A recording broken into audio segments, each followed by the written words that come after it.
Our kids are our most important asset, so when someone messes with them, we get mad, really mad.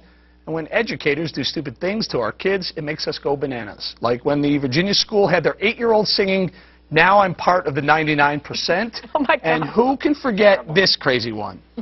So bad. Okay, now everybody, let's sing it together on the count of 3. All right. Yeah. I like that. 1, 2, 3.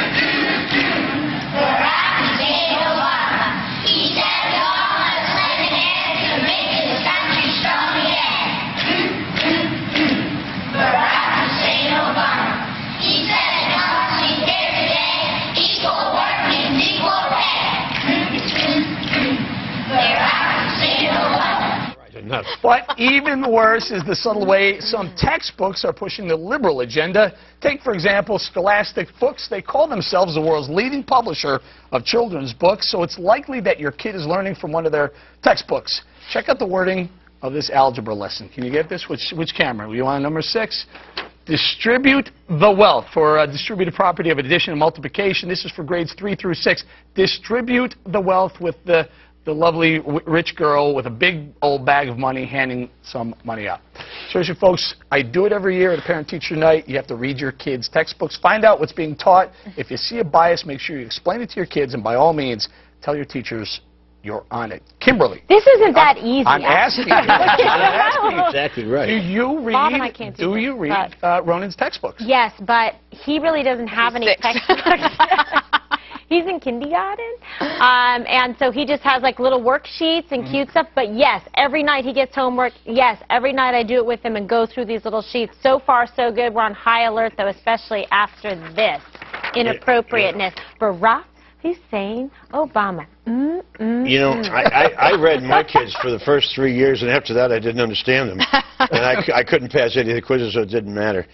You know, this You can't pass it. No, I can't. I couldn't do this anyway. 3rd to 6th grade? Are you kidding me? I try to do this. Actually, you're good at numbers. You know, one thing I will say about this, you know, we've got 5 examples here of teachers doing things that you don't like, but there are 3+ million public school teachers in America. I don't want to leave the impression that they're all doing this stuff. And I didn't mean to make that impression. I simply said there are examples where teachers go out on a limb and say, hey, let's sing this Barack Hussein Obama song, or when they go ahead and they say, let's write, but the textbooks. Textbooks. So they bought this. I mean, why would a 3rd grader think that Distribute the Wealth was an interesting, the subhead is Understanding the Distributive Property.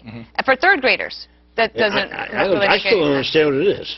Well, but I asked a friend about this today because she has 3 kids, 13, 11, and 7. She sent me something that I thought was pretty interesting, a good example that I didn't tell you about before, Bob, but it's really funny. So this is in Washington, D.C. They said that they can't celebrate Thanksgiving anymore in the school. They're not saying don't celebrate Thanksgiving, but they want people to be more sensitive. So as part of that effort, this is, quote, "We do not permit students to role-play cowboys and Indians because the historic enemy of Indians was not cowboys, but the U.S. government. But some of the first cowboys were actually Indians." There's a whole letter to parents here, and then it has a very helpful suggestion that for Thanksgiving you could consider giving a multicultural book about Native Americans for other groups. But see how this is a political indoctrination. If I got this, I would put a big X through it and say, no, you don't, and send it back to the teacher. I don't like this. You don't know how to do the exercise. My 3rd husband will, though. Will be good in math. So it starts in 3rd grade, distribute the wealth, and guess what happens? Through their whole educational experience, they can continually get indoctrinated, even through college. And how do you know that? And well, I mean, everybody has anecdotal evidence of this, and I think the only way leftism can survive is through indoctrination, because its #1 adversary is reality. So you got to get them young. You got to program them. And it's perfect for kids. Paul Krugman's logic is child's play. Share your stuff. The only thing you don't realize is you have to create wealth in order to make the stuff you share. But kids don't see their parents, you know, they don't follow that with their parents, and neither do left-wing economists. A lot of this comes from the teachers. They get their news from the Huffington Post and their antiperspirant from the health food store. This is the way they live.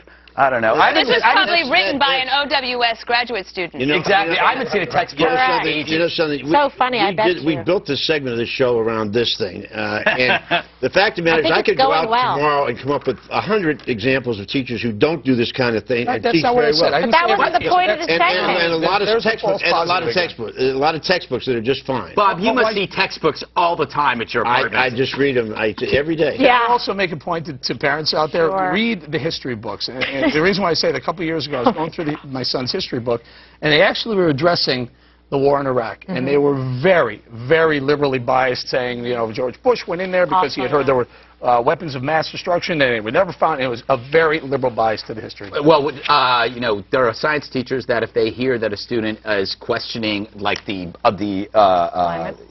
global, any kind of climate change thing, they just, like, think you're an idiot completely. And they don't offer any evidence or anything. Well, you guys just gave 2 examples of things that are right. I mean, all right.